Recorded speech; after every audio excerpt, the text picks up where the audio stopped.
Hello everyone, आज के दिन में डिस्कशन त्रिभुज के एक ऐसे प्रश्न की बात करेंगे जो यूपी बोर्ड एग्जाम 2026 के लिए बहुत ही ज़्यादा महत्वपूर्ण है, क्योंकि यह प्रश्न यूपी बोर्ड एग्जाम 2024, 2022, 2019 और 2015 में कुल 4 अंकों में पूछा जा चुका है। तो इस प्रश्न को हम लोग जो है बहुत ही आसान तरीके से हल करने वाले हैं, बशर्ते आप सभी वीडियो के अंत तक बने रहिएगा। तो चलिए अब हम प्रश्न को पढ़ के हल करते हैं। तो जैसे कि हमारा प्रश्न दिया गया है, लंबाई 6 मीटर वाले एक ऊर्ध्वाधर स्तंभ की भूमि पर छाया की लंबाई 4 मीटर है। मान लीजिए यहाँ पे एक आपका जो है ऊर्ध्वाधर, ऐसे इस तरीके से एक आपका जो है ऊर्ध्वाधर क्या है, स्तंभ है। स्तंभ का मतलब क्या होता है, पोल। पोल मतलब यहाँ पे पोल है, स्तंभ का मतलब पोल या खंभा होता है। तो यहाँ पे ऐसे एक पोल है, ठीक है। इस पोल को हम लोग जो है नाम दे देते हैं, इसको हम लोग TR, ठीक है। ये हमारा एक पोल है जिसकी ऊंचाई कितनी है, लंबाई 6 मीटर है। और कह रहा है कि जो ये हमारा स्तंभ है, इसकी जो छाया यहाँ पे जो पड़ रही है छाया, इसकी लंबाई भी दे दिया प्रश्न में, कितना दिया है, वो दिया है हमें 4 मीटर। तो यहाँ पे 4 मीटर हो गई। अब कह रहा है जबकि उसी समय एक मीनार की छाया की लंबाई, उसी समय एक जो है मीनार है, यहाँ पे देखिए ये आपका एक जो है मीनार खड़ा है, इसी समय मीनार की छाया की लंबाई मतलब ये जो पूरा आपका जो है कितना दिया है, यहाँ पे कितना दिया है, 28 मीटर दिया है, ठीक है। तो क्या बोला है, मीनार की ऊंचाई। मीनार की ऊंचाई का मतलब क्या, हमें जो है मीनार की ऊंचाई नहीं पता है, तो यही हमको बताना है यहाँ से यहाँ तक कितना होगा, ठीक है। तो मीनार की ऊंचाई हम क्या मान लेंगे, हम जो है मीनार की ऊंचाई h मान लेंगे।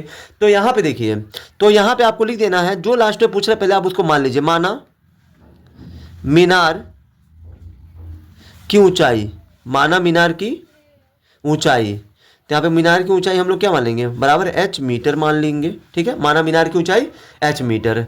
अब यहाँ देखिए, यहाँ पे अब आपको करना ये है कि यहाँ पे इस जो है इसको हम नाम देंगे, इसको हम P नाम देंगे, ये Q हो गया, ये R हो गया, और इसको नाम दे दीजिए S, ठीक है। PQRST हो गया, ठीक है। अब यहाँ पे आप क्या करिए, आप सभी जानते होंगे कि किसी भी त्रिभुज में जैसे कि मान लीजिए ये जो PQS आपका एक जो त्रिभुज है, किसी भी त्रिभुज में त्रिभुज की एक भुजा के समांतर, जैसे ये PQ के समांतर आपको ये जो TR दिख रहा होगा, ये दोनों भुजा और ये दोनों भुजा आपस में क्या है, समांतर है, ठीक है, समांतर, ठीक है, समांतर है। तो जब किसी भी त्रिभुज में, ठीक है, जब किसी भी त्रिभुज में एक भुजा के समांतर दूसरी भुजा, मतलब कोई तीसरी या चौथी भुजा खींची जाती है, जब किसी भी त्रिभुज में एक भुजा के समांतर कोई भुजा खींची जाती है, तो फिर ये वाली जो भुजा होती है ना, ये जो है त्रिभुज की अन्य दो भुजाओं को क्या करती है, बराबर अनुपात में बांटती है। तो यहाँ पे क्या हम लोग कह सकते हैं कि जो ये PQS होगा, क्या वो TRS के समरूप होगा कि नहीं होगा।